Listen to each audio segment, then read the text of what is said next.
Welcome to the Gentleman's Guide to Gaming this evening, and you are here to watch a Werewolf the Apocalypse 20th Anniversary Edition character creation session. Here is my copy, my deluxe version, backed on Kickstarter. I think it was one of Onyx Path's first publications, possibly their first one, because Vampire 20 was actually a White Wolf production. It was before Onyx Path came into being. And I'll just double check that to make sure I'm not talking completely out of my arse. No, I'm correct. It is Onyx Path Publishing. Now, Werewolf the Apocalypse 20th Anniversary Edition is a game quite close to my heart. In reality, it's the very first role-playing game I wrote for. I wrote for the Book of the Worm for Werewolf 20, and that was my first gig. It was my first. It was unpaid. I came on as a consultant, but was able to write up the Pentex board of directors for that book, and so I'm very fond of Werewolf. I've always been fond of Werewolf. It's a very different game to Vampire, but this video isn't about how much I love Werewolf. This video is about how to create a werewolf for your game. So far, I'm not checking your chat window, although by all means say hi to one another, get to know one another. I'm sure we'll all be chatting a lot very soon. And I would like to apologize for the delay that this video has incurred in appearing. As you may be able to tell from my voice, I'm overcoming a bout of illness, shall we say. I've not been on top form, and I haven't particularly wanted to appear on camera whilst under the weather. So, as I'm in the stages of recovery now, here we are. We are ready to go with this. So, in Werewolf, there's various steps to character creation, as there are with Vampire, but unlike in our Vampire video, where I actually had us start with the mortal and had us then create the clan or choose the sire and the reasons for embrace and so on afterwards, in Werewolf, you are, whether you know it or not, a werewolf from birth. It's in your blood. It's in your genes. One of your ancestors was also a werewolf. This isn't a game where you get bitten and you get turned into a werewolf. This is a game where it is part of your heritage. So it is actually appropriate for us in this character creation video to think about the breed of werewolf that we're going to be playing before we even start thinking about the person that breed is going to affect. We can, of course, attach a concept, something we're wanting to aim for. The auspice being the phase of the moon under which the character exhibited their first change into a werewolf. And we have their tribe, which is also very important. Their tribe being their family, their clan equivalent. So breed tells us whether they are, their natural form is that of a human or homid, whether their natural form is that of a wolf, a lupus, or whether their natural form is in fact the werewolf being a metis. And I would advise that we don't go for metis character, simply because most chronicles don't cater for characters who are metis, and this video should really act as a guide for someone who wants to play the game straight, as opposed to in any kind of. This book is determined to close on me. This is the problem with so many pages. However, I'm not going to let the worm dissuade me from this. I'll just use one of these lovely silk bookmarks. It comes with 3 to keep the page open.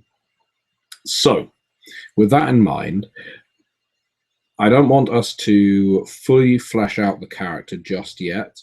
But let's think about the sort of character we want to go for. I posted on the Gentleman Gamer Facebook page, what kind of character would you like to see? And I think the majority of people said get a Fenris or Bone Gnawer.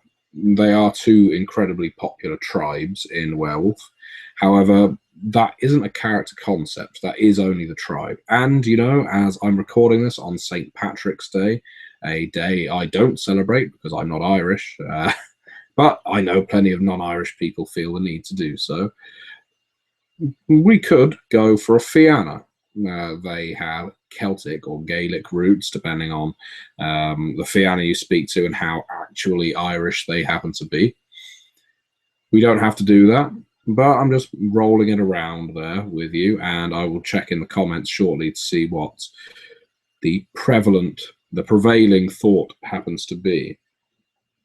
So, concept first. This time we're not going to focus on gender. I will assign the gender depending on the concept we come up with. I'm not even necessarily going to focus right now on this person's family, their hang-ups. I think as we didn't do this in the vampire one, the first thing I want us to look into for werewolf is age range for character. How old is this character going to be? And having said that, I'm going to open up the chat window, which I believe I have over here. Yep. Okay. You want a 12-year-old, 13-year-old. Okay, these are very young werewolves. 20-year-old, 62-year-old. That would be interesting. Now, the fact that people are saying 12 and 13, 18, and so on, 17, isn't actually that far-fetched. Isn't that weird? If we're creating a starting level character, someone who is using the starting attributes, starting abilities, starting point buy system, usually they will have exhibited their first change during puberty or adolescence, or like their first change. So let's assume they're a little farther on than that.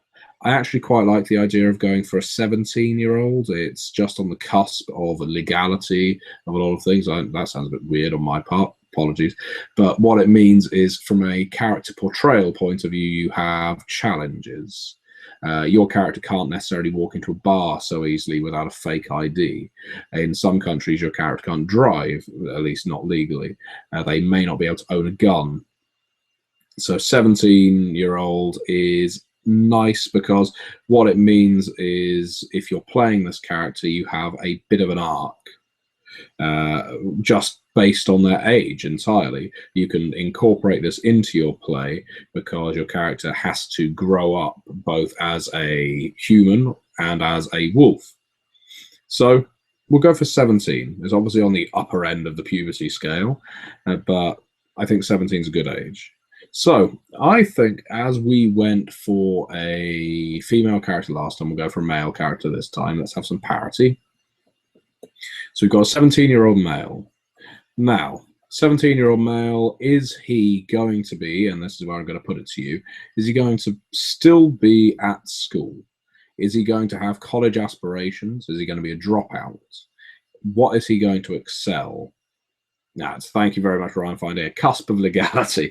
In fact, actually, I'm not going to get into that. So, 17-year-old. Let's see. I've put the question to you. Okay, people think dropout. Or PH Mike 5 thinks a dropout. Maybe studying online courses at the age of 17. I don't know. College. An underground musician. I'll get him into places he shouldn't be. That's an interesting one. From John Stewart Keller. High school student would be interesting, but teen wolfie. A-level student. Thank you for the UK representation there. They still do A2 level, AS and A2. I think, okay, so I'm going to take a few of your concepts here. Sorry if any of these are too cliche, but RPG Marksman says still at school but drug addicted. We also had an underground musician. So there we go. We have our concept. He's not terribly good at school. He's a creative type. He may well excel at music and the arts, maybe drama and theatre studies, and so on. But he's definitely not an academic. Therefore, in order to earn a bit of scratch to pay for his drug habit, he is an underground musician. There we go. Now we don't, and they can be British as well. I was going to ask nationality next. Stu the man asked, can they be British? This one is going to be British. I'm going to incorporate Ireland in that as well. I'm sure they'll love me for it. So we have, hell, let's just roll the entire British Empire in. It could be South African. This American even. This underground musician, this high school near dropout, this drug addicted 17-year-old male, has or will very shortly exhibit their first change into a werewolf. What is going to trigger that first change? All of this is feeding into the concepts we've already got, because what we have already identified, without you necessarily knowing it, is we've already identified the concept, we've already identified the breed, because we know he is at high school, he's not a wolf, so that means he's a homid. An overdose, I like it, Space Releaster. Not obviously not normally. Yeah, as a drug trip, first love. No, I think it started as a drug trip. It started with a drug trip and turned into an overdose. He took hot dose. I like that, and that's what triggered his first change. Maybe too early. I like some of your thoughts. Being hit in the face with his guitar, probably not as dramatic unless he's Jeff Jarrett or the Honky Tonk Man. Although they hit other people in the faces with their guitars. No, I think I'm going to go with this. I'm going to stick with the drug theme. But thank you very much, everyone, for your thoughts. I think, yeah, a bad trip, a trip gone wrong, triggered his first change. What was the net result of that? Was he in a bit of a drug pit with the rest of his bandmates? Did he go rage crazy and start tearing them apart? Was he solitary? Was he at his family home? Where do you think he was, this musician? Worm-infested drugs. I like it, Alex Berman. Yes, this could actually tie into his first chronicle. This character's first chronicle could well be tracking down the drug dealer. It may well be that Magadon, one of Pentex's subsidiaries, Pentex being a worm corporation and werewolves being opposed to the worm, are trying to trigger werewolves early. I really like that idea. Killed his supplier in the back of a van. Could his first kill be the Honky Tonk Man? Poor Honky Tonk. Killed his cousin who played in his band in a forest with a band. I like that idea of, at a party, do we want to ruin his life that much that he massacres everyone at a party? Okay, so we're concentrating almost more on the dealer now, some of the people in the comments. I like the fact that you're already getting into this character's backstory. We haven't even named him yet, but the name is always the hardest thing. He was getting high while his parents were watching family movies. Thank you, Larpcrafter. They were, but he wasn't at the parents' house at the time. Little did they know, they think the world of their son, their 17-year-old, so talented, he can play all manner of instruments. But at the time, he was, in fact, in a forest with his band, and most of them had gone home because they didn't like to jack up as much as he did. So he was just there with his cousin, and they were shooting up. Good God, they're actually taking pretty hard drugs for 17-year-olds. Who knows? Yeah, they were shooting up, and he took a hot dose. It made him rage. Did his cousin die? Did he slaughter his cousin? Tell me. Did his cousin die? Does he have his blood on his hands? Could have been methamphetamine. No. Okay, you don't think his cousin died. He slaughtered his cousin. Okay, all right. So the first one said no. Everyone else, however, said he slaughtered his cousin. Yes, his cousin went mad. His cousin lost an arm. Yes, and ate him. Yes, he slaughtered him. Okay. There is already quite a lot of tragedy, Philip Doring, for this character. He is already a bit tragic. There is a world of darkness, let's be honest. So I'm going to go with Elstrins. No. Sorry, Elstrin. No, but he is in a coma is a brilliant one. But Alexandra came out with Cousin Vanished. I like that even more because, again, it gives the character something to go for. In his first chronicle, what actually happened to his first victim, he doesn't remember. He may have blood on his hands, but the body's no longer there. Maybe the dealer, this Fomori, this Pentex employee who supplied him with this worm dose that triggered him early, has taken the body away somewhere. Or maybe the cousin is fled and is in hiding. Maybe he did go mad. He succumbs to the delirium, which occurs when normal mortals see werewolves adopt their Krynos form. I like the idea that he has vanished. So, he may be dead. he may be in a coma. He may be alive. We don't know. That's the kind of thing that will come out in the Chronicle. We have our character. Our character, however, is going to need a pack. Werewolves need packs. Werewolves travel in packs. You see the occasional Ronin, they don't last very long. The world is very hostile to wolves. So we're going forward somewhat. What kind of pack do you think this werewolf would associate with? Not as tribe yet. Do you think he would gravitate to more musicians? I'm loath to go down the rock band route. I actually quite like something that Larpcrafter just said. What is redeeming for him? This guy, his automatic instinct, he doesn't necessarily associate the fact that he's a werewolf with his breeding. He thinks it was a manifestation of the drugs. It may well have been. So he checks himself in to a Narcotics Anonymous meeting. Why not? He goes along. He tries to convince himself to go to counseling. By pure coincidence, because it's a role-playing game, these things happen, one of the other attendees at the meeting is either kinfolk or another werewolf and recognizes the signs and picks up on the things that he's saying, that he lost control. He thinks he attacked his cousin. He doesn't know where his cousin is. It could be pure coincidence, or it may well be that someone has set this entire thing up. But it's from there that this other werewolf takes him under his arm, introduces him to the real recovery group, which is his pack. So we have come up with a lot. One thing we didn't come up with is the phase of the moon under which the werewolf changed. Now, this is important because in werewolf mythology, in the mythos, as it were, if you exhibit your first change under a different phase of the moon, it means you have to occupy a different role within your tribe. You can, not your tribe, your pack.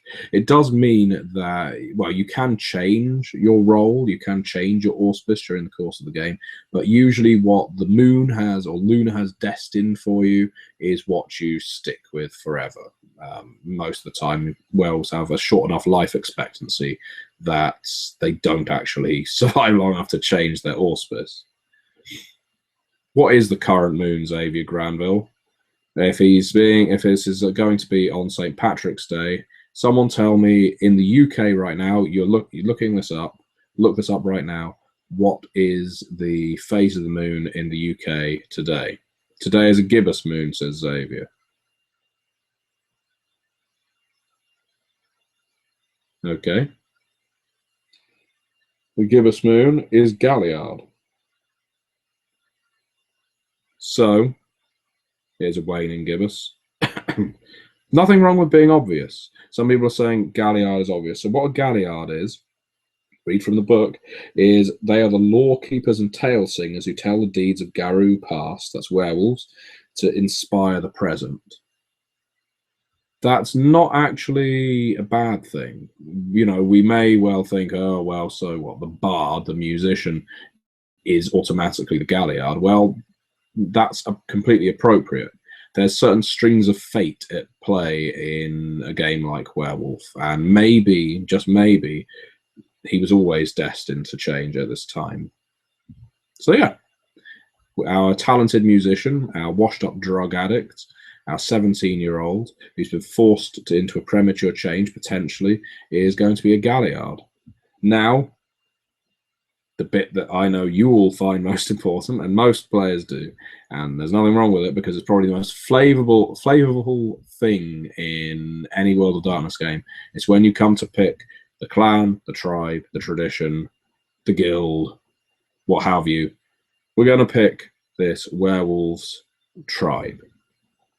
Now, I think, if you want my opinion, that we shouldn't just be contrary for the sake of it. We shouldn't just go for Octina or Wendigo because they're very few and far between in the UK. We should go for Red Talon because we know this guy's a Homid.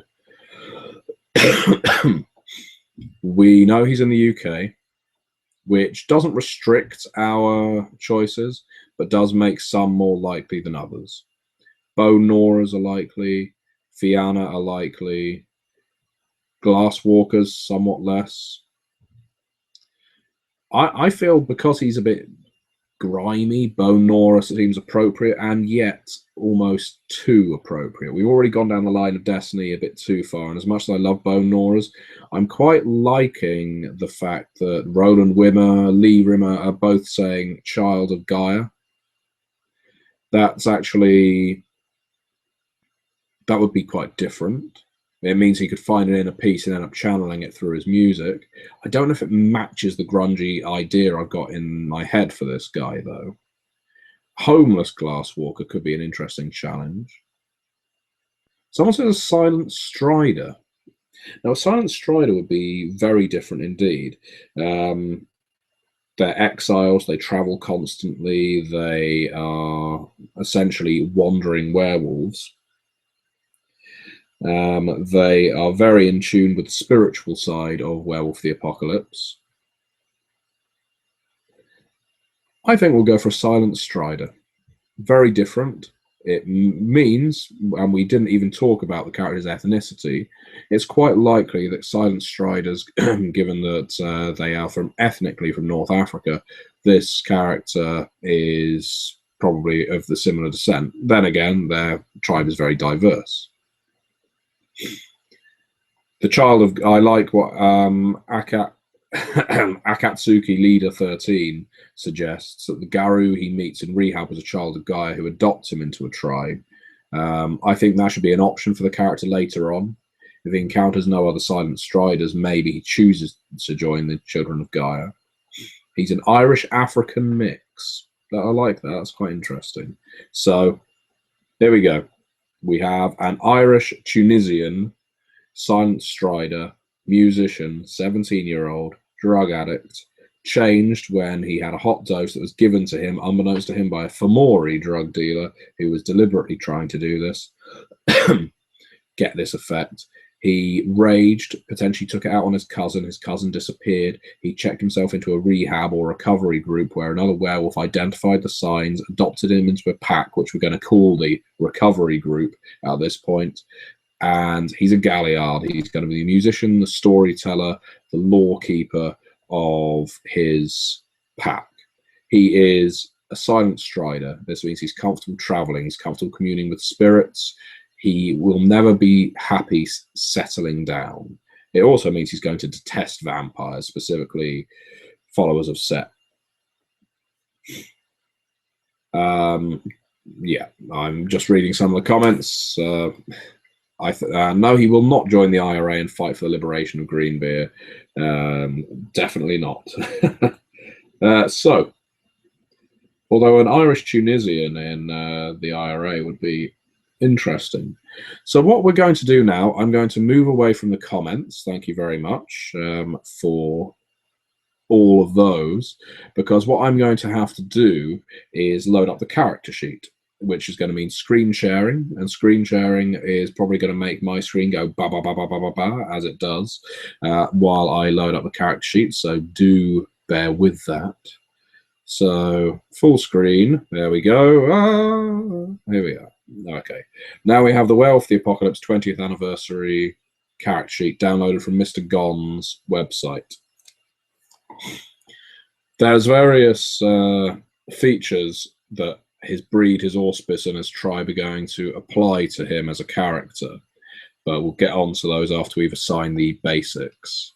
So this guy's name, I noticed some people suggesting some names. I think because of the day it is, despite the fact this guy, well, he's Irish, he's Tunisian, this person's name, we're just going to go for a first name for the time being, I think. And because of the day it is, we're going to go for Patrick. Why not? So this guy's Patrick, and I am his player. And his chronicle is going to be...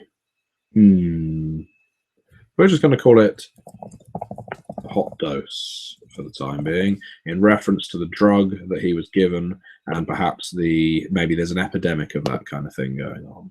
His breed is going to be Homid. He was born a human. His auspice is Galliard, and his tribe is going to be Silent Striders. His pack name is the Recovery Group. His pack totem we haven't got onto yet, so we'll leave that for the time being. And his concept is grungy teen musician. I think it's fair. So we will scroll down a little and deal with our attributes. Now, just like with Vampire, the attributes all start with an initial single dot, and you get to split your points: 7 in one attribute, 5 in another, 3 in another. And although I don't know if you can see my cursor, I went social, physical, mental there for the example. I actually think that's appropriate for this character. Actually, that said, he's a musician, so he's probably got to have some mental acuity in order to actually play his instruments. There's no real reason for him to be a physical-based character. And yet I'm conscious that the last character we made wasn't much of a combatant, despite the fact she was a gangrel. So I think we're actually going to do this slightly differently. Just because he's a musician doesn't mean he's a good musician, doesn't mean he's a popular one. So I think social is actually going to be this guy's lowest. We're going to go for... If I recall, our previous character was mental, social, physical. I could be wrong. I'd be more than happy to... In fact, no, I think they were mental, physical, social. God, it's difficult to remember. It was a few weeks ago, and I'm sure you're all commenting right now to tell me. So I'm just going to go with my gut on this one and actually say that I think this guy is going to have incredibly high wits. He has a certain amount of canniness to him. He's got common sense. He probably spends a lot of his time on the streets, deals with rough elements. His perception, probably high as well. So 1, 2, 3, 4, 5. His intelligence, not so much. There you go. That's his mental. And I'm going to put in social next. I think that this guy is actually surprisingly good looking. I'm imagining a Kurt Cobain-ish Silent Strider at this point. I think the Irish-Tunisian mix will probably do him some favors. So I'm actually going to be very generous and say that he's got 4 in total in appearance, which means he's damn good looking for a drug-addicted 17-year-old on methamphetamine. And his charisma and manipulation, not so much. Now, we may adjust these later on, depending on the gifts that he ends up with. Actually, you know what? I'm going to reduce his appearance by 1. Tempting as it is to have it that high, his manipulation needs to be a bit higher. He occasionally squeezes money out of his parents in order to fuel his drug habit, and friends and loved ones of all types, which leaves physical as the last one. He is not strong, but he does have stamina. And the reason he has stamina, when you've taken as many drugs as this kid has, you build up a natural immunity. So we move on to our abilities. Just like in Vampire, we get 13, 9, and 5 to spread between our abilities. We know he's a musician. Again, we don't know he's a very good one. I think it's natural to say he has a certain limited knowledge of medicine. I think we will be putting crafts and performance quite high, because if that's the only thing he's succeeded at, if his parents think he's actually a talented creative, I think it's fair to put some points in it. So we already know that skills is not going to be his 5-pointer. I think, let's see, what else is he going to have? I think brawl is fair. He may be physically weak, but he's probably got to have, well, in a strength sense, but he no doubt knows how to fight dirty. So putting a couple of points in brawl. Expression also makes sense. He may be a bit of a poet. I don't see him as particularly intimidating. Primal Urge is a bit of a dump stat, I'll be honest, in Werewolf the Apocalypse. It's the ability you use for transforming from shape to shape on the werewolf shape-shifting chart, which if I scroll all the way down, you should be able to see here on the character sheet from Homid all the way through to Lupus. So I'm going to put a couple of points in Primal Urge. It's very useful to have it. Streetwise makes perfect sense. Quite high as well. Subterfuge, he's probably been hiding his habit. We can already see talents filling up here. 1, 2, 3, 4, 5, 6, 7, 8, 9, 10. Okay. I think athletics, he knows how to sprint away from a deal gone wrong, and I'm going to put 1 in alertness as well. He's got a lot of low points and talents. The last one I'm going to do is empathy. He is, excuse me, he's not a sociopath. So we have 13 by my reckoning in talents. So yeah, we have 6, 7, 8, 9, 10, 11, 12, oh, 13, 14. Or am I miscounting? 4, 7, yeah, 14. All right, we will take that dot of empathy off. He is a sociopath for the time being. So then we have our skills, which is going to have the 9 in. I'm going to put 1 in stealth. He's a bit creepy. Definitely 1 in larceny. If he's a drug addict, he's probably been stealing money from his mother's purse. And if he was out in the woods, I imagine he's quite comfortable with nature. It's a guess, but I'm going to put 1 in animal ken. This leads us to knowledges. So we've got our 13 in talents, we've got our 9 in skills, which means we've got our 5 in knowledges.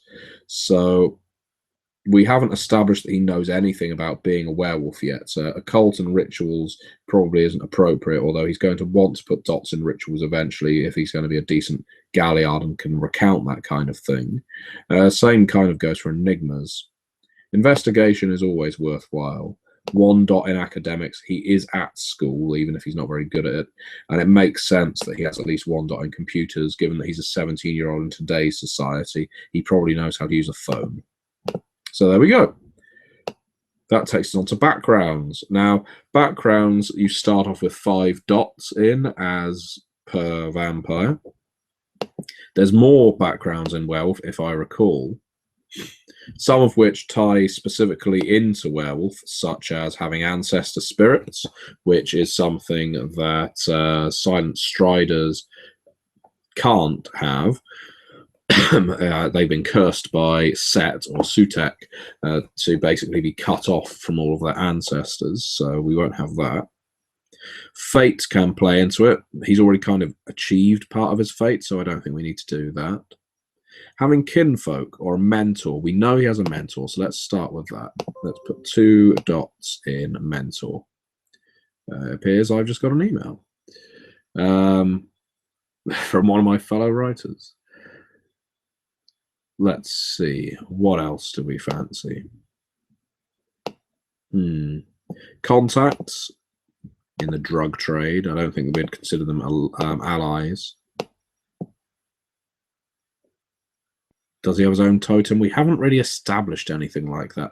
This is in a way, the ease of playing a character that's so young. You're unlikely to have your own resources. Although I'm comfortable putting 1 dot in resources to account for whatever cash he had on him and the availability of his parents to take more. His parents, of course, may also be one of them might be a werewolf rather, or one of them might be kinfolk, but hasn't told him. And with that in mind, I'm actually tempted to go for kinfolk 1 dot. Kinfolk aren't werewolves, but they are mortals who are aware they carry the werewolf gene. That's the easiest way to express that. Okay, then. So we are now at the point where we're going to need to choose our gifts.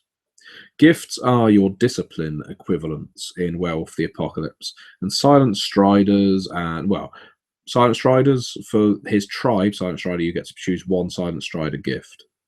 For his auspice, Galliard, you get to choose one beginning gift. And for his breed of Homid, you get to choose one beginning gift as well. So let's start with his breed, Homid. The beginning choices are Apecraft's Blessings, City Running, Master of Fire, Persuasion, and Smell of Man. Now, we could read through all of this, but to be honest, that's probably defeating the object somewhat of buying the book. What I would say is, as I'm not going to read every single one of these gifts out, I'm going to choose some of the ones that interest me most, and I'll explain to you why I think they're appropriate for this character. So Apecraft's Blessings allow a character to basically focus their mastery into any tool they use. In other words, they focus this gift into any tool they use, causing spirits to awaken and lend aid. So any wits plus craft roll is reduced in difficulty. It's quite a useful tool, and it actually ties into this guy because he's a bit crafty, he's good with his hands, he's a musician, he probably has to fix his guitar quite regularly. City Running, I don't see this character being good at, jumping from building to building like an Assassin's Creed character. Master of Fire, we've not had anything in his backstory to imply that he is in any way immune to fire. Persuasion, giving him the ability to persuade, have credibility and conviction is possible. That's charisma plus subterfuge bonus. And Smell of Man essentially allows him to pass as a human to anyone who's interested in that kind of thing. I'm going to go with Apecraft's Blessings. That isn't even on here, of course. It will appear later on, but what I'm just going to do is type in Apecraft.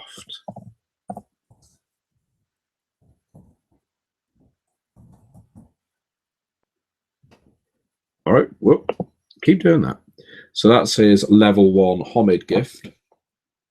For being Galliard, he gets the choice of Beast Speech, which is pretty much as it describes, as it sounds, rather. He also gets the choice of Call of the Wild, and so that you're aware of what that does, I'll just read these ones out. So Beast Speech, they may instinctively speak and understand and communicate with natural animals.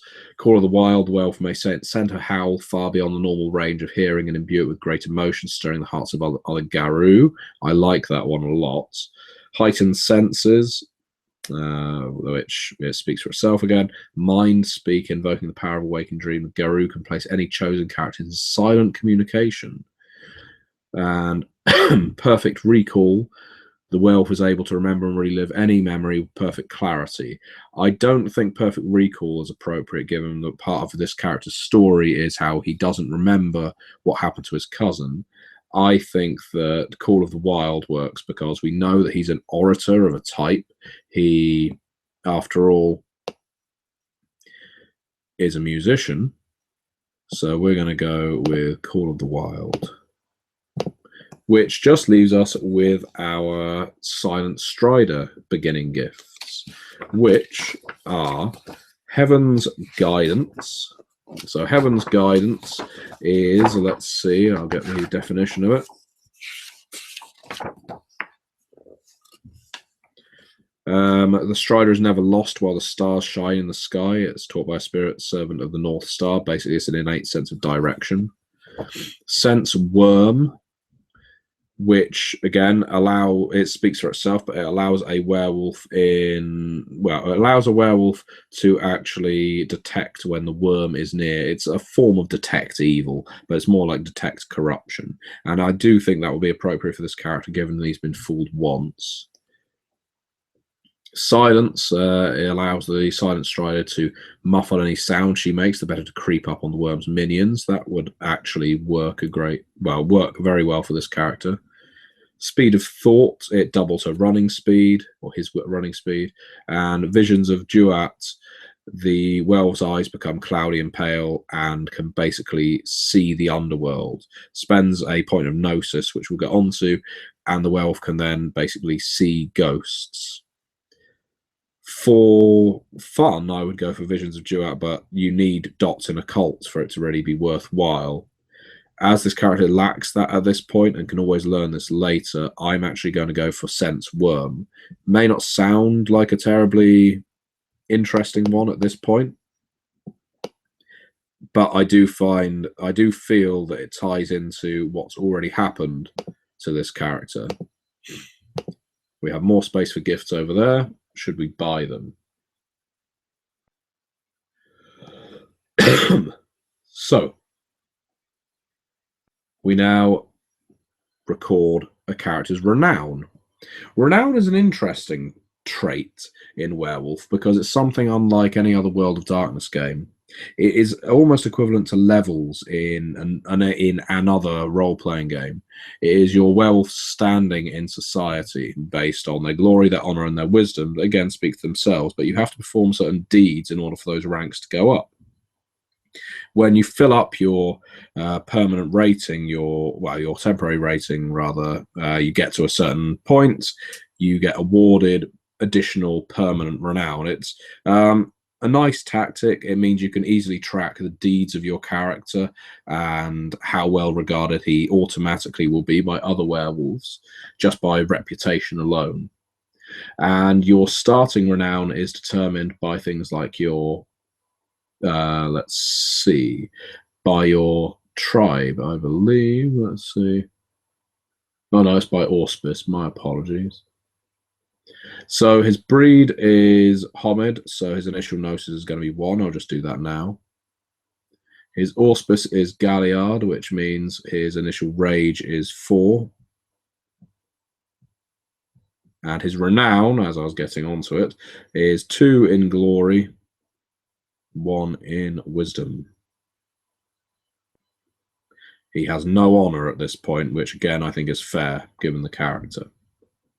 And a Silent Strider's initial willpower is 3. These can, of course, be boosted with freebie points and will be shortly. Rage governs how easily or how controllable the werewolf's anger is. Gnosis is the ability to pass into the Umbra as well as activate various gifts. Shapeshift, you can spend Gnosis in order to do that. And willpower allows you to resist mental effects and carry on fighting when near death, pretty much. You'll note there's no conscience or conviction rating on this one. We're not going to need to fill in the second part of the sheet, but it is worth noting that this character sheet, which is very useful, tells you what the difficulty is to shift into each form. It also tells you the differences these make to your attributes when you shift. So we look currently like we're very weak homids because we have 1 dot in strength. If I shift into Krynos form, and I will find that easier to do than some because I've got 2 dots in Primal Urge, and I think it's Primal Urge plus Stamina, and that's 5 dice for me, my strength will go up by 4. So all of a sudden, I'm not so weak. And that's the excellent thing about Werewolf. It genuinely feels like your character is changing when you shapeshift. My rank is 1. I am a Cleath. That's it. Once my wisdom, honor, and glory have gone up, my rank may well go up also. But that's something that will happen later in the chronicle. So now we are on to the expenditure of freebie points. The expenditure of freebie points is that it costs 5 freebie points per attribute dot, 2 freebie points per ability dot, 1 freebie per background, 7 per gift, they'd have to be level 1 gifts, 1 per rage, 2 per gnosis, and 1 per willpower. And you know, the first thing I'm going to do is actually spend some down here. I'm going to put 2 in willpower. He's quite hard-headed, this guy. Despite the fact he's a drug addict, I think he chose to actually walk down that road. So that's 2 we've spent. I'm also going to increase his gnosis. So that is now 4 that we've spent. And I'm not going to touch his rage. So we spent 4. We are left with 11. I'm actually happy with his backgrounds. Most of the time you just dump points into backgrounds. But, I think this is appropriate for a starting first change character, so I think we'll leave it as it is. So we've still got 11 left. I want to make him a non-sociopath, and given that empathy ties into some of his gifts as well, I think that works. So that cost me another 2, so I've now got 9 left. You know what, I'm going to go out on a limb.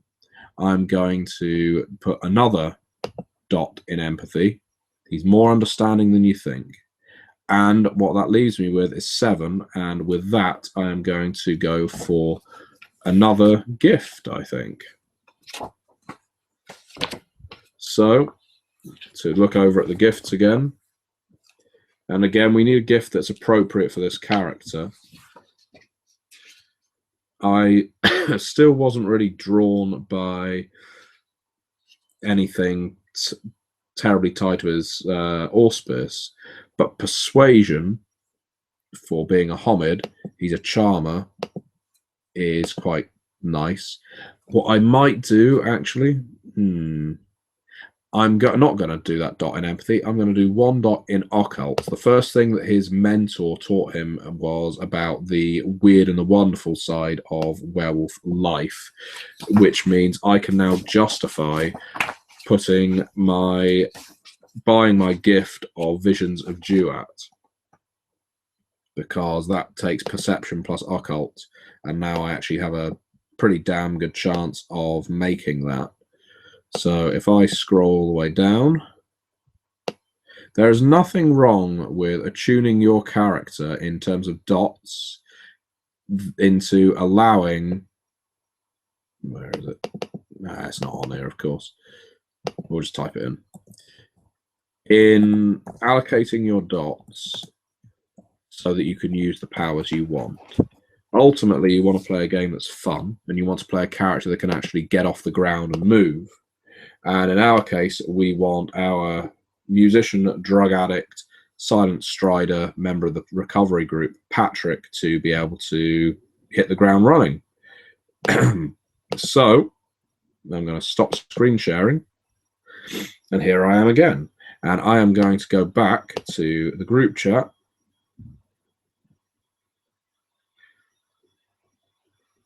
Oh, I'm saying, let's see. Only 12 points in talents. Oh, God, I missed 1 out in talents. I did miscount. Oh, well, in that case, let's assume that I put 1 more dot in empathy, and he was, in fact, a lovely man after all.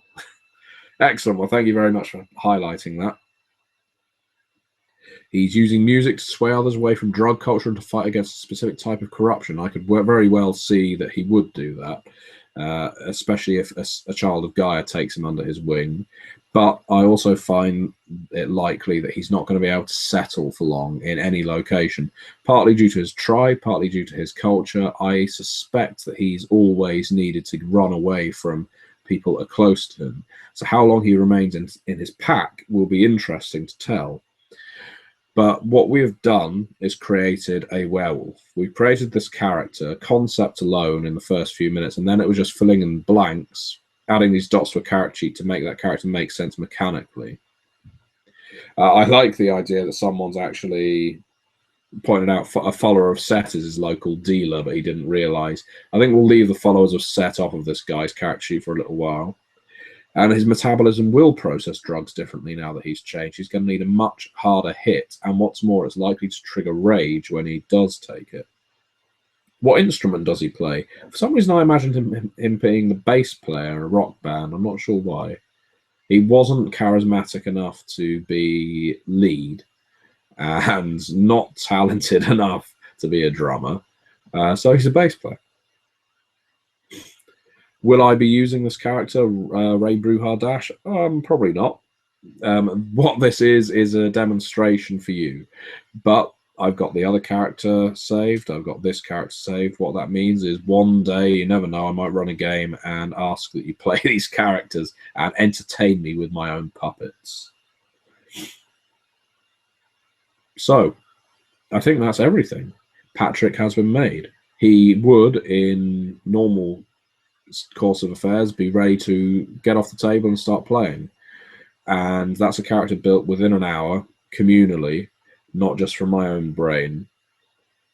And I'm actually really pleased with this one. I think I even like him more than poor Sophie in the vampire video.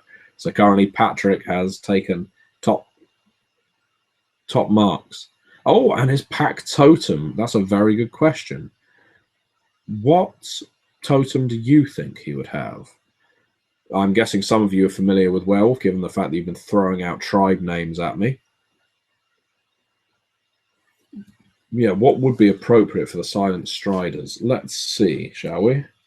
What totem do I think would be appropriate? Given that he hasn't put any dots into totems,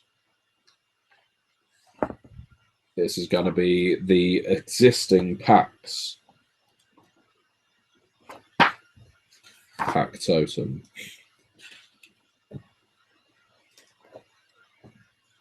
I don't think a totem of war would be appropriate. Totem of cunning might be. Yeah, coyote, I actually agree with Foul Headland. Owl is usually the Silent Strider totem, but I don't see him in a pack of Silent Striders.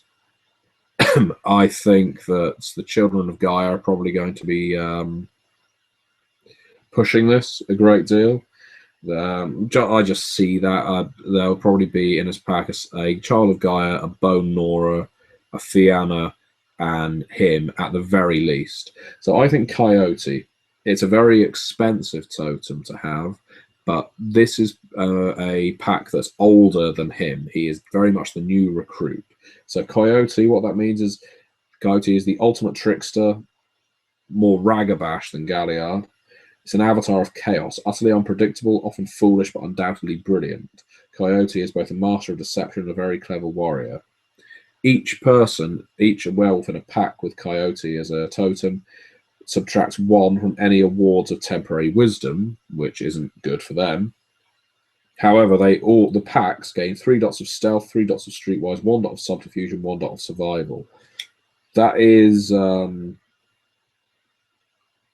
perfect for this character. So yeah, Coyote, that's this guy. Brilliant. There you go. And what's more, there are no restrictions because Coyote is all about chaos. So he's not going to stop them from spending money or do something like that. Why would Coyote's children help people on their addictions? So they can fight the worm, Fernando. Stop being so damn cynical. Even Coyote hates the worm. I think that's me done. So now what we'll do, if anyone's got any questions over the last 5 minutes or so, you can by all means fire them away. We'll spend the last 5 minutes with brief Q&A, whether it's about this character or about anything else, and then I will shut this transmission off and go to sleep. Oh, but before we do, here's the news for the next video. I've been enjoying these character creation videos so much that the next one is going to be, I don't know how well you can see it, Mage the Ascension. We are going to create a Mage the Ascension 20th Anniversary Edition character. That will be different because I have done 0 videos about Mage the Ascension in the entire history of this channel. So this will be something new for me as well. And if we are lucky, we're also, after that, going to make a Wraith the Oblivion 20th Anniversary Edition character. Now I'm going to need to get permission from my friends and colleagues at Onyx Path to see whether I can do that, tie it into a little bit of a promo for the upcoming release of the tabletop role-playing game. But given the stage that game is currently at in development, I think that we should be able to get that done. I will have to ask, but I can't imagine it's going to be... I can't see why it would be a no. But that's my guess. Don't hold me to it. And after that, of course, it will be Changeling 20th Anniversary Edition. So, and beyond that, we'll see. We'll see what happens. So we'll do a Mage the Ascension character who is kinfolk and gets embraced at the end of their their character creation session. So yeah, what else did people want to know? Yes, Chronicles of Darkness. I would like to do some character creation videos for Chronicles of Darkness as well. I'm a big fan of Chronicles of Darkness. I think in a lot of ways it's stronger than World of Darkness, especially the character building. So we will do that as well. I think these videos will hopefully be very useful to people. People certainly seem to enjoy finding it collaborative. So let's do that. Demon the Fallen, no reason why we can't do that too. In answer to your question, I am ill, yes. Although I am recovering. That's why I've been absent for a little while, but I am getting better. Weredogs for a Pugmire character. No, they're just dogs. They're not weredogs. What would I suggest for a person who's building a Werewolf 20th venue? For tabletop, make sure that the pack has a communal direction, but make sure each character is an individual. They still need their own personal drives. It's less going to be about what they are outside being a werewolf than vampire is about being a vampire, if you see what I mean. But because they have the pack, they have a constant stream of support. But do always keep in mind, and I tell you about this in a, I guess, I don't want it to sound terribly mundane and boring, but genuinely some of the most fun you can have in a World of Darkness game or Chronicles of Darkness game is your character who is supernatural trying to deal with mundane stuff. So how does your werewolf pay the bills? Just one session on that can be really interesting. It could just be a nice fun break from taking down Pentex constantly. Roland Wimmer wants to know, I uploaded some videos of Dark Ages round. They suddenly ended. Did the round fall apart? Note my chronicle of what Dark Ages concluded. If you want to find out what happened at the end of that, you need to go to the Gentleman Gamer Facebook page, scroll down quite a way, because I recap everything at the end of that chronicle on that page.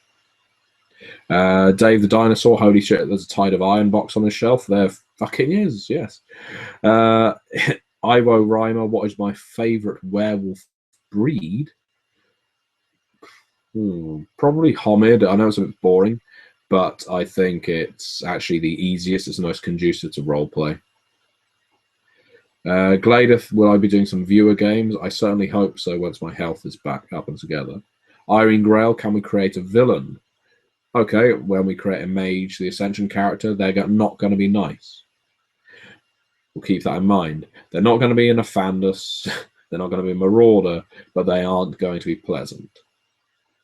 Foul Headland, what's my thoughts on changing 20? I think it's going to be absolutely fantastic, and I say that with all the bias in the world because I wrote for it.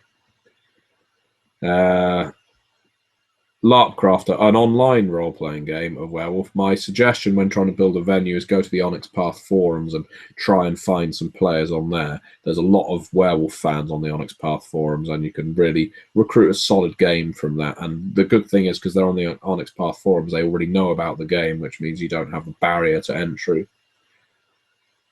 Alexandra, getting some ideas and stuff from Forsaken to Werewolf. I love the Pure. I love the Aslu as well. But the Pure in Werewolf the Forsaken are basically 3 tribes of werewolves who are complete shitheads, I'll be honest. They're supremacists in quite a fair, that's fair to say. And they take the place. You still have Black Spiral Dancer equivalents, I think, in the form of Bale Hounds, if my memory serves. But the Pure are my favourite part of Forsaken. I would add them to Apocalypse in one form or other. Can werewolves hold down normal jobs with their rage? That's the question, isn't it? Philip Doring, how do I handle a pack formed by werewolves and changing breeds? Easily. The same way I handle a coterie comprised of a Ventrue, a Giovanni, and a Zimitzi. You can always, if you're a decent enough storyteller and you're decent enough players, come up with a decent enough reason to bind these people together. Just because a setting says that it has to be a certain way or it's usually a certain way doesn't mean that the other way isn't interesting and fun. Usually it is. My recommendation is generally play it the way it says out of the book, then start changing it to adapt it into the game you want to play. So if you want to be a pack that includes a Rokia, a Were, despite the fact they fall into the worm, but in Shattered Dreams you can amend that. That's a recent book that's come out for Werewolf. Go for it. Ratkin in the same pack as a Werewolf. I think that's great fun. Mix and match. Xavier wants to know, do I think that Werewolf, like Eunice has said on occasion, can get a little too Captain Planet? How do you avoid that but stick to the theme? It can get a little too Captain Planet because you are trying to save the world, but I think that the best way of getting around that is by making your opponents absolutely horrifyingly depraved, despicable, and unrelenting. Captain Planet's villains are comic book villains, effectively, including one called Duke Nukem, if I recall. But in Werewolf, companies like Pentex and tribes like Black Spiral Dancers and Skull Pigs are horrible. They're disgusting, and they will rape the earth and you. Iwo Rima, were-dogs do not exist since they're all domesticated animals. You are quite correct. How does a werewolf rank up? Asks Juan Munoz. I've just had another comment on another video. I don't know whether you are seeing the pop-ups. I don't think so because I'm not screen sharing now. How does a werewolf rank up? You need your your permanent. I described it wrong earlier. You need to earn your honor, your wisdom, your glory through your acts during the game, and once they reach a certain point, your rank goes up in the game. It feels a bit video gamey, but in terms of the leveling up style, but I think it's a nice trait that most World of Darkness games lack, for good reason. Let's see. If only one parent is a werewolf, is the kid guaranteed to be a werewolf as well? Absolutely not. But you don't want both parents to be werewolves because that happens to be inbreeding.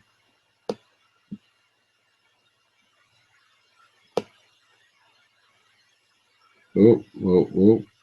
Okay, I'm just scrolling up and down.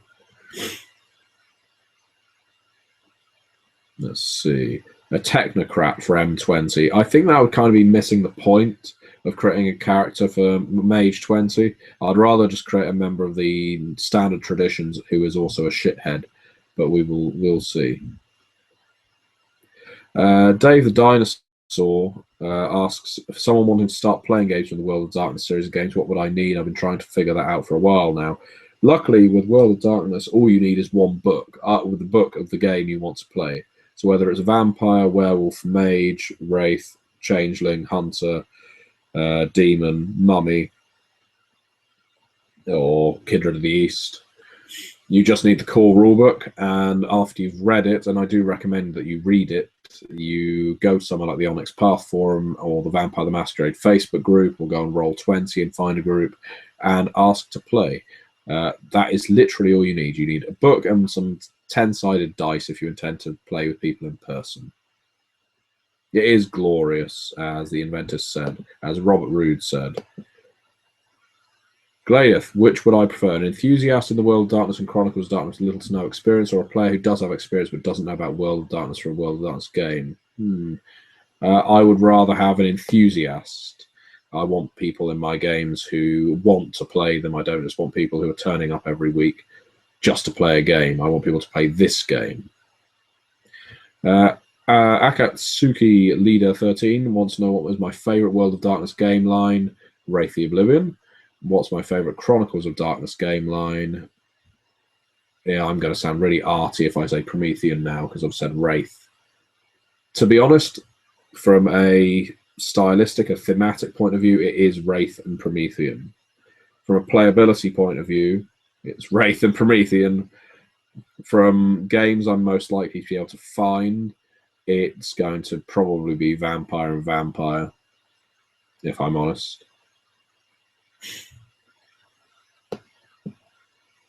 You're playing a Bastet inside a Garou pack, Alexandra. Good. Is Trump a servant of the worm? I doubt that the worm would have him. People have asked no politics. That's my channel. Pentex wouldn't be, to be fair, Pentex would not be so blatant as to try and influence the president of America. That would be foolish. The technocracy would take a lot of notice if Pentex started trying to plant a president in the White House, and vice versa. That's the thing. Although there's a common what-if scenario, who would win, technocracy versus Pentex? Depending on the game line you're playing, you could use any number of reasons for why it would be one or the other. Technocracy usually wins in an argument like that, despite the fact Pentex does technically have the worm on its side, which is the ultimate force of entropy, so who knows? Let's see. People want to see me run a werewolf game. Well, that's good. Maybe I will. I played in one session of one of Eunice's, so Hammered Shit Steak, as his channel I think used to be called. I don't think it's called that anymore. And I really enjoyed that. It was Werewolf the Wild West. I do hope you get a V20 for your birthday. Whoever just asked. Yes, Charles Chapman. It's a fantastic book. What are my thoughts on the White Howler Tribe book? It's actually very, very good. It's brilliant. For a book that's pretty much drenched in history, given that the White Howlers died out when the Picts were still around, it's incredibly well written. One of the very earliest Onyx Path publications. Shattered Dreams is really good fun as well. I'm quite happy to treat it as canonical. Akatsuki Leader 13, Kindred of the East, unfortunately, is a Vampire the Masquerade rulebook for the full rules. You are quite correct, in fact, and I'm not a big fan of Kindred of the East, personally. Salatellus, any advice for creating a game experience that friends would find cathartic in times of trouble? Mother Mary comes to me and whispers words of wisdom, let it be. Depends on the times of trouble, but I would always recommend a game like Wraith. Don't try and replace a counseling session with a role-playing game unless you're a trained counselor, and even then I wouldn't recommend it, because the joy of role-playing games is the chance that you might fail or succeed, and you don't always know what's going to happen. That doesn't always work out well if you're going through some kind of emotional trauma and suddenly your character has a harrowing and dies again. But games like Wraith are very thoughtful, very thought-provoking.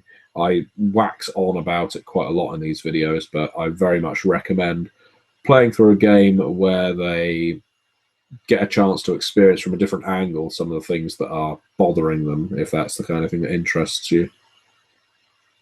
Philip Doring, what do I think of Deviant? I've never been more excited about a new line in my life. Yeah, Deviant the Renegades. We'll have to see what I think about that. Irene Grail, did they do a 20th edition of Mummy? Not yet, because it isn't the 20th anniversary of Mummy the Resurrection. Juan says, I'm a new GM in Werewolf, so I ask for advice for enemies of the Garou. You recommend Book of the Worm for new enemies. Get Book of the Worm 20th anniversary edition. Read the Pentex Board of Directors. I wrote that, so it's fantastic.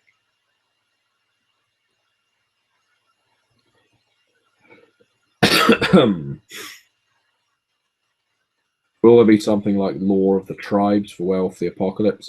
I don't imagine there will be. It would be fantastic if there was.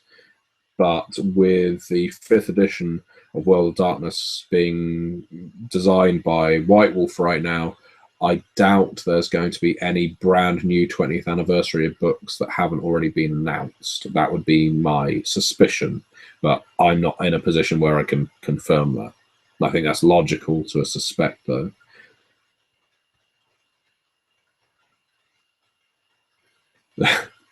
Xavier asks, how can we trust anything you say about Werewolf? I've seen your picture in the Pentex lineup.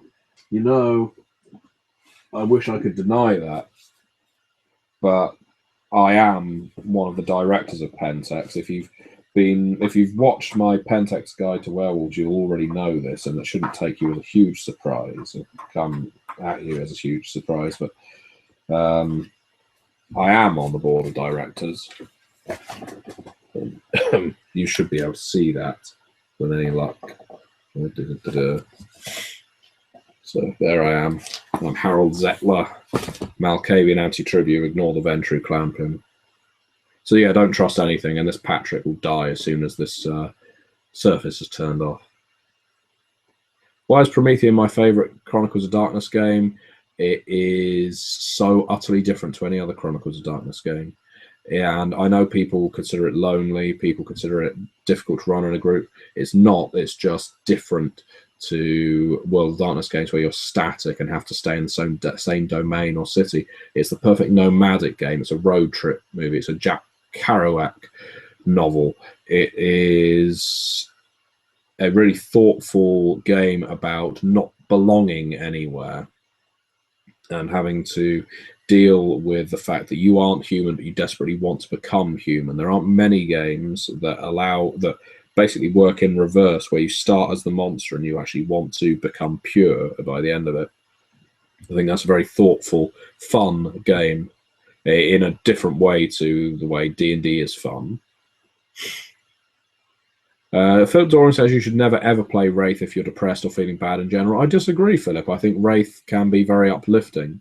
It is a hopeful game. After all, you want to settle your hashes, the things that leave you attached to the mortal world, and that can provide some catharsis in a good way. Catharsis isn't always good, of course, but yeah.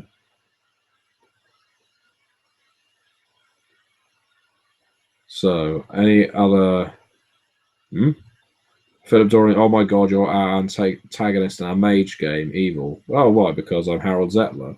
Yeah, well, you know, I'll win then. Sorry. Yeah, I wouldn't, to be honest, I wouldn't recommend running a role-playing game to counsel your friends. As much as it may seem like a good idea, the best thing to do is probably just go down the pub and talk to them. Don't try and get something from them by making them roll dice and play characters. It's far healthier to just talk out your problems or see a professional regarding it. And there's various very useful helplines about that. Once upon a time, I used to work on a suicide helpline.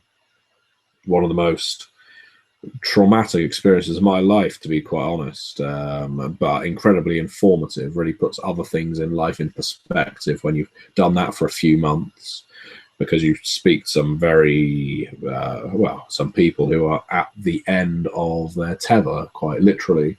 And I've got to be honest, I would have never suggested to any of them that what they really need to feel better is to play an RPG.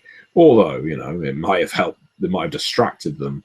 It wouldn't be conducive to good therapy. Yeah, as other people are saying, Celatellers, it really depends on the severity of their issues. If you're just trying to get people together because they aren't good friends, or let's say your group has fallen out and you want a role-playing game to bind them and get over the hump, then that's perfectly fine. Juan wants to know, am I a harbinger of skulls? It really depends on the video you're watching. Right now, I'm apparently a Ventru. I wore this to work, admittedly. I'm not a hambringer of skulls, though.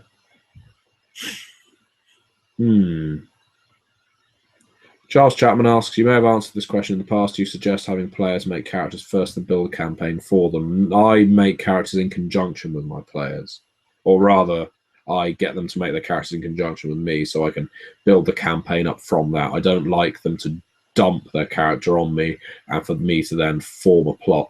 Well, one could see that as a useful exercise in improvisation. It's not, doesn't always lead to the best game. Philip Doring asks, do I believe Wraith has the saddest setting with the most beautiful messages? In a sense, definitely. It's sad because you're already dead, but but as you say, it is a game about second chances, moving on, and that in itself can actually be a very interesting, thought-provoking experience. Alexandra asks, how did I get to write for Onyx Path? Check out one of my videos. Someone link it in the comments if you could. about how to get into writing. If you can find that video of mine, link it below so Alexandra can see it, because that's basically lays all of that out. Rokolith, have I seen the Kickstarter for Monty Cook's Strange Box? Yes, I have, and I would have backed it, but I already own a bunch of Strange books, so it's not really worth my while for a box. Although I know there's new stuff in there as well, new art, but I'm not prepared to pay for just that.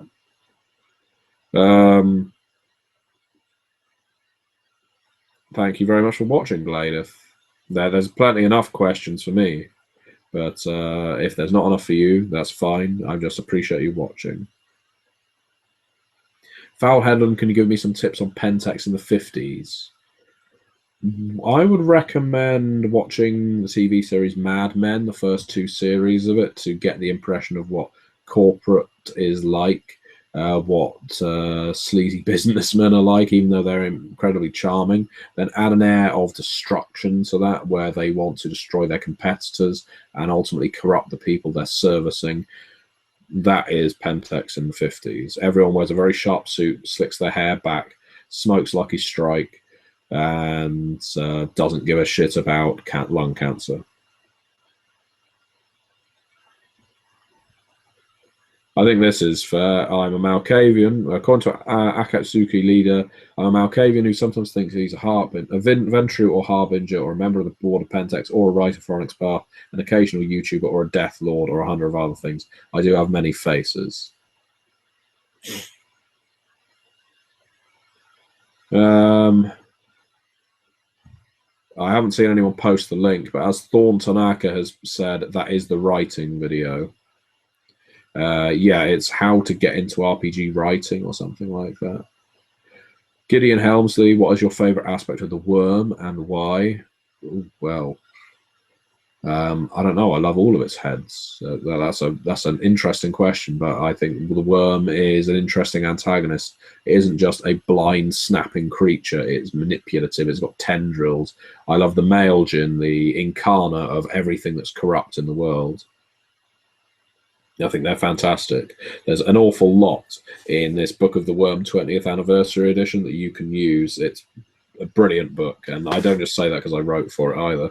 I thought it was brilliant before I got the chance to, because I got to see what everyone else had written before I added my stuff. I came in quite late. Thank you very much for watching the Alien Files, and thank you for watching me for a long time. Asian Nymph, or sorry, Astaian Nymph. How do I get into a mage game when the technocracy seems better? Realize that the technocracy are maybe stronger than the traditions, but they're not necessarily more fun. Gladith, which of the games would I like to see adapted as a PC game? I'd be very interested actually in seeing Werewolf the Apocalypse by Cyanide Studios, seeing what happens with that. Don't worry, Thorstein, you missed it, but it will be on my channel. Juan wants to know what happens if the Croatan are back. The Eater of Souls will also come back, is my opinion on that. Xavier is really looking forward to hearing what I have to say on Changing 20. Well, I really like Changing 20. I think it's exactly what that game needs. I think if you pick up Changing 20, no matter what preconceptions you have of Changing the Dreaming, you will reappraise it and you will love that game, because we have poured a ton of quality material into that, and we've really honed down on what makes Changeling great and drifted away from the I guess it's horrific. It is a horrific game, but in an incredibly subtle way. Alexandra, oh yes, before I leave anything on the Werewolf game that's upcoming, I'm not working on it, as far as I'm aware. Thorstein, can I sell Werewolf to someone like me who only played Vampire the Masquerade? It's a game of rage against humanity, rage against corruption. It's everything you've ever been wound up about. If you want to play a game in which you can just unleash everything you've ever detested on the world, then Werewolf is great fun, because you can just bare your claws, go mad, and expect that any witnesses will just go mad themselves rather than remembering you. My elevator pitch for Werewolf is that it's not about being a human with a curse. It's about being a cursed being who has to pretend to be a human. It's the old Kill Bill comparison of Bruce Wayne when compared to Clark Kent, or any superhero compared to Clark Kent. Superman was Superman first and had to adopt the Clark Kent guise. Pretty much every other superhero has had to be a human and then adopt Batman's cowl. The werewolves are Superman in this analogy. How do I think technological progress is going to affect the world of darkness as a whole? I don't think it will affect it in a bad way. How many wolves should there be in World of Darkness? I wouldn't be able to give you an exact number, I'm afraid. I think people are commenting with the link. Oh, there you go. It has been commented there.